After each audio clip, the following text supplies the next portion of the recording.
Stop making excuses for red flags and listen to me very carefully, because what I'm about to tell you will change everything you think you know about modern dating and save you from years of heartbreak and wasted time. I've spent over 15 years studying how people behave in relationships, working with thousands of women across 6 continents, and there are 7 specific phrases that when a man says them to you, they don't just show his intentions, they show his entire plan for how he wants to use you, make you smaller, and then throw you away when he's done.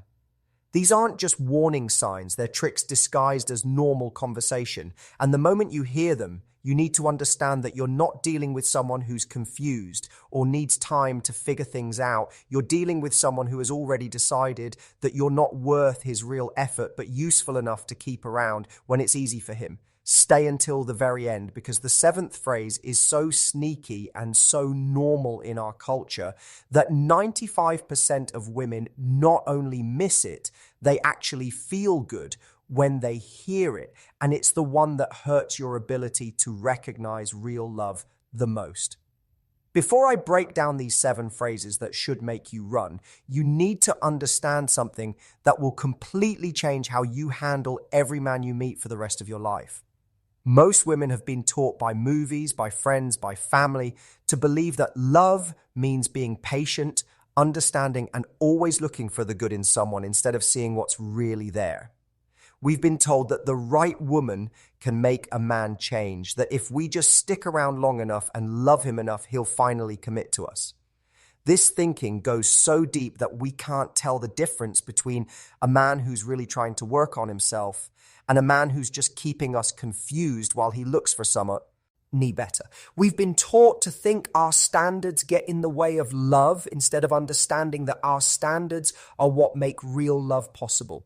Ancient wisdom teaches us that we can't truly love someone else until we learn to love and protect ourselves first. But modern dating has made us believe that protecting ourselves is being selfish and that having boundaries pushes people away. Here's what nobody tells you about the phrases I'm about to share with you. They're not mistakes or bad communication. They're careful tests to see how much bad treatment you'll accept and how willing you are to throw away your own needs to make him comfortable. Every man who uses these phrases has used them before, has seen how well they work to make women expect less and give more, and he's counting on you to make excuses for his behavior instead of seeing it for what it really is.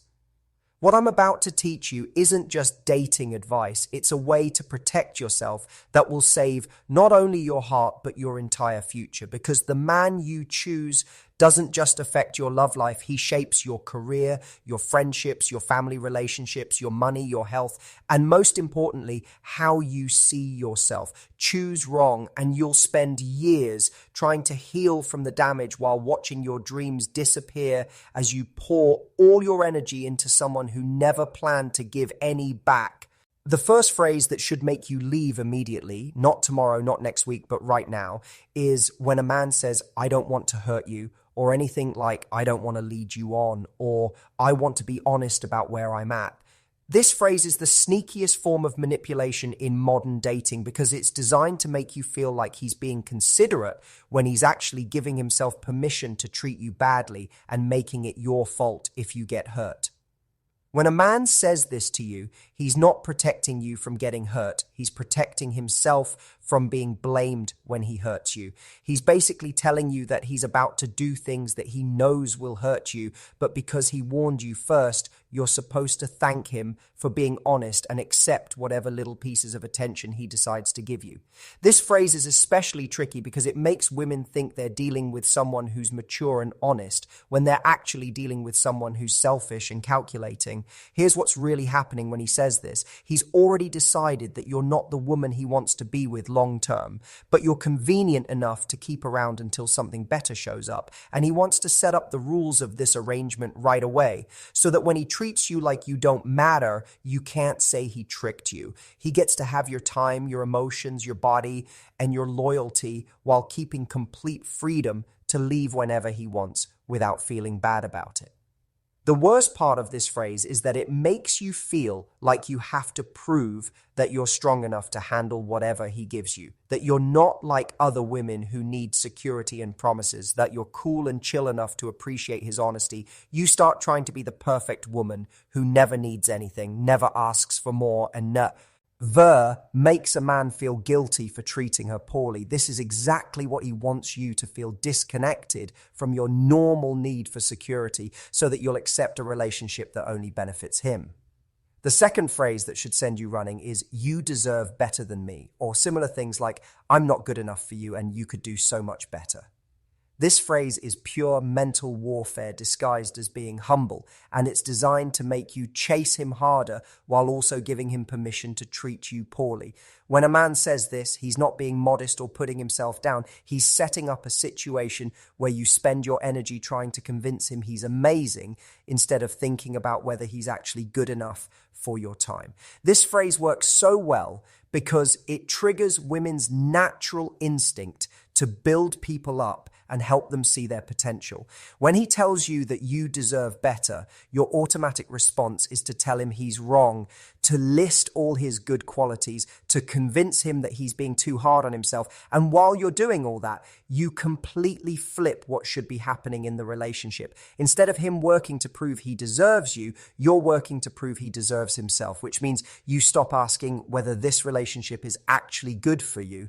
What makes this phrase so dangerous is that it's often true he's right. You do deserve better than what he's giving you, but he's betting that you'll be so busy arguing with him that you'll never stop to think about whether you actually agree with him. He's literally telling you that he's not going to give you what you deserve, but he's saying it in a way that makes you want to argue against your own best interests. This is manipulation at its smartest level because it uses your kindness and loyalty against you. Men who always use this phrase have learned that it's much easier to get women to expect less than it is to actually step up and be better. They've figured out that by acting damaged or unworthy, they can avoid the work of being a good partner while still getting all the benefits of your investment in them. They get to be lazy, unreliable, emotionally unavailable, or inconsistent while you do all the emotional work of making excuses for their behavior and convincing yourself that their potential is worth your present pain. The third phrase that should make every alarm in your body go off is, "I'm not looking for anything serious right now," when he's at the same time creating all the closeness and connection of a serious relationship. This isn't about timing or being ready. This is about wanting full access to you without any of the responsibility that comes with real commitment. When a man says this while texting you every day, spending most nights with you, bringing you into his world and making you emotionally dependent on him, he's lying to your face about what this is. He's building a fake relationship that gives him everything he wants: companionship, consistency, emotional support, physical intimacy, social validation, while clearly telling you that you're not important enough to him to deserve actual commitment. This phrase is designed to keep you ally invested while he keeps looking at other options. And it works because it tricks women into thinking that good behavior will eventually turn into the commitment we want. What makes this especially painful is that it creates a trap where you're constantly trying to prove that you're worth choosing while having to pretend that you don't even want to be chosen. You have to act like you're perfectly happy with whatever this is, while secretly hoping that your patience and understanding will make him want more. You become part of your own mistreatment, accepting less than what you want while acting grateful for whatever attention he decides to give you. This situation is especially cruel because it keeps you in a constant state of worry and confusion. You're always wondering where you stand, always looking for signs that he's changing his mind, always walking on eggshells to avoid being too much or asking for too much. You start to forget your own needs because you're so focused on keeping him comfortable and interested. This isn't love, this is emotional kidnapping. And the longer you stay, the harder it becomes to remember what real care actually feels like. The fourth phrase that tells you everything you need to know about his character is, "You knew what this was," whenever you say you're unhappy with how he's treating you or you want the relationship to move forward.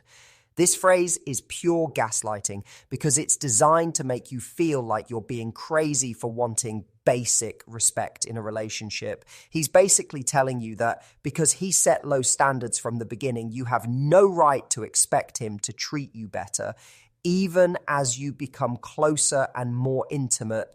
When a man uses this phrase, he's showing you that he thinks relationships are agreements where women promise to accept terrible treatment forever, as long as the man was upfront about planning to treat them terribly. He's telling you that your feelings don't matter, your growth doesn't matter, and your needs don't matter because he warned you that he wasn't going to meet them. This is like someone punching you in the face and then getting angry at you for bleeding because they told you they were going to hit you. What makes this phrase particularly damaging is that it makes you doubt your own memory and perception of what's been happening between you. You start questioning whether you imagined the intimacy, whether you made up the connection, whether you're being unreasonable for expecting someone who acts like your boyfriend to actually be your boyfriend. He's training you to believe that your interpretation of events is wrong and that his version of reality is the only one that matters. This phrase also reveals that he sees your emotional investment as a weakness to be exploited rather than a gift to be treasured. Instead of feeling moved by your growing feelings for him, instead of being inspired by your vulnerability and trust, he sees it as proof that his manipulation is working. He views your desire for more commitment not as a natural progression of intimacy, but as you trying to change the rules of the game, and he punishes you for it by making you feel crazy and demanding. The fifth phrase that should make you run for the hills is, "I don't want to ruin our friendship." When things start getting romantic or when you try to define what's happening between you. This phrase is particularly insidious because it sounds noble and thoughtful when it's actually a way to keep you available while avoiding commitment. When a man says this, he's not protecting a friendship, he's protecting his access to you without responsibility. Here's what's really happening. He enjoys the emotional intimacy, the physical chemistry, and the special connection you have, but he doesn't want to deal with the expectations and accountability that come with calling it what it is. He wants to be able to act like your boyfriend when it's convenient for him and retreat behind the friendship label when it's not. This phrase allows him to have all the benefits of your romantic interest while maintaining complete freedom to pursue other women without feeling like he's cheating or betraying you.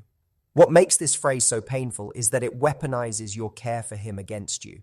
Because you value the connection you have, because you don't want to lose him completely, you accept this impossible situation where you have to pretend that your romantic feelings don't exist while continuing to provide all the emotional support and intimacy that feeds those feelings. You become trapped in a friendship that isn't actually a friendship because there's too much romantic tension, and it's not a relationship because he won't let it be one.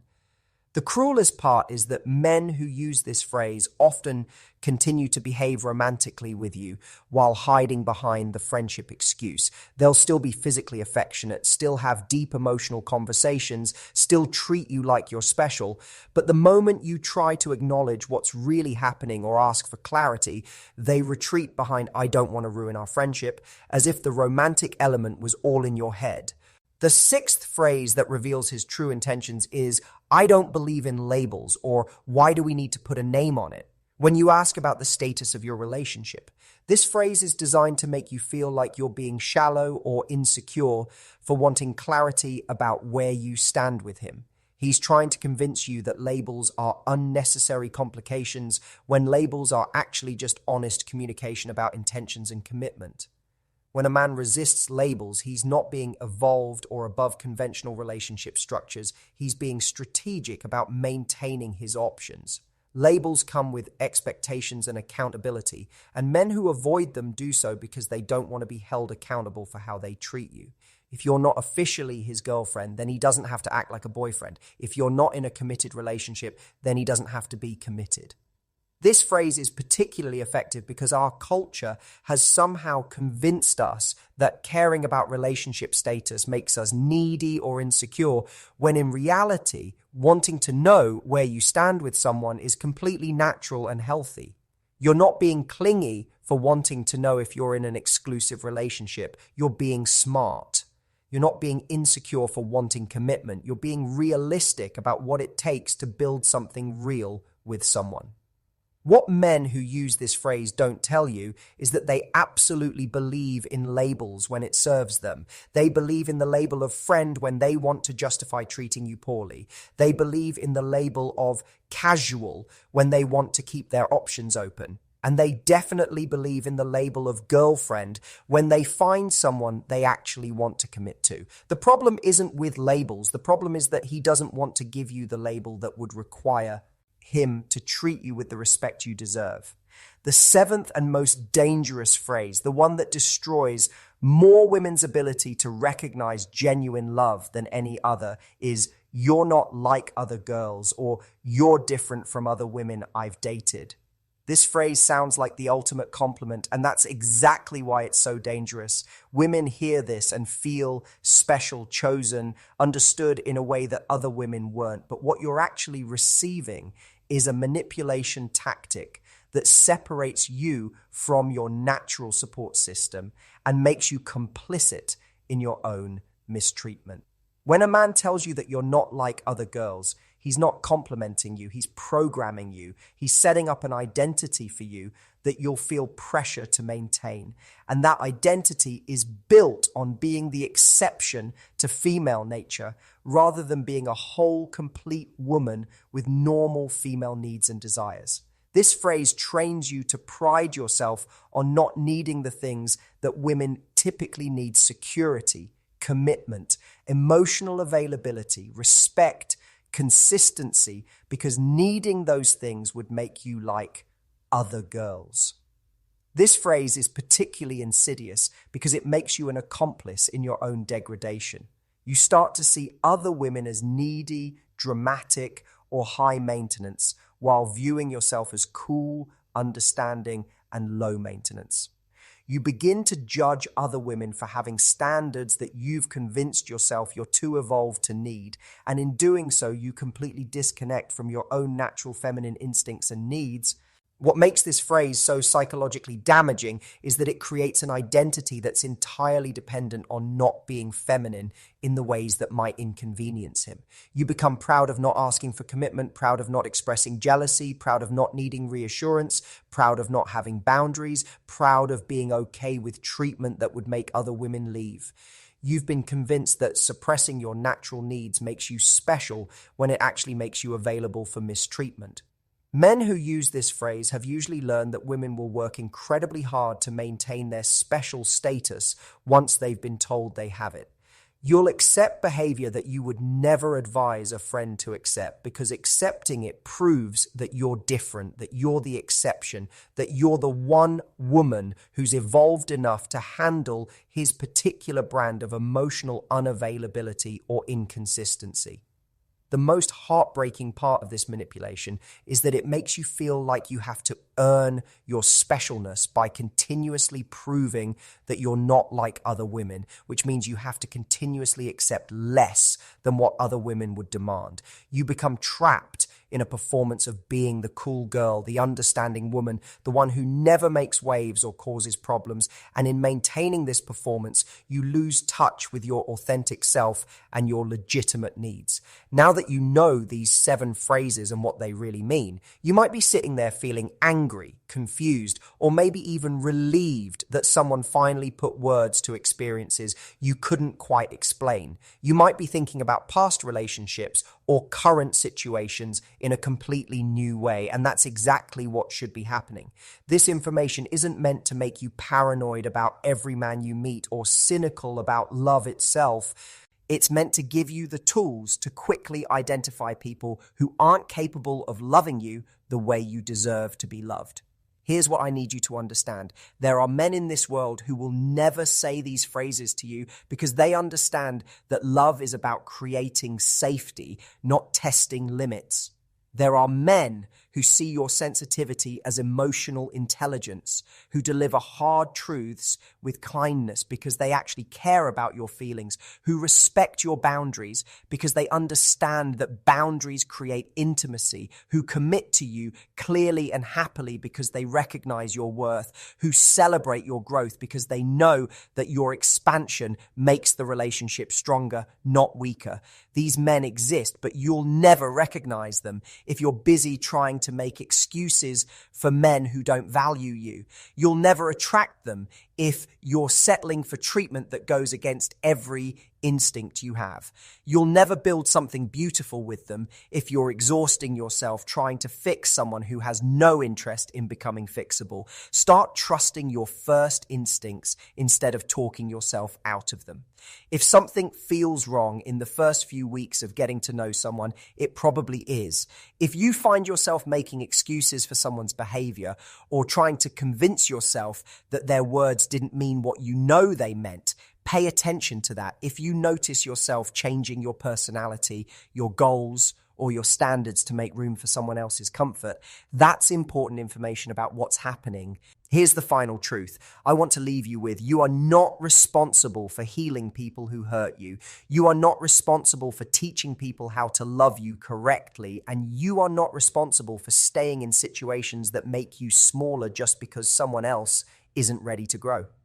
Your job isn't to be so understanding, so patient, so forgiving that you disappear in the process. Your job is to be authentic, to honor your needs, to trust your instincts, and to create a life that feels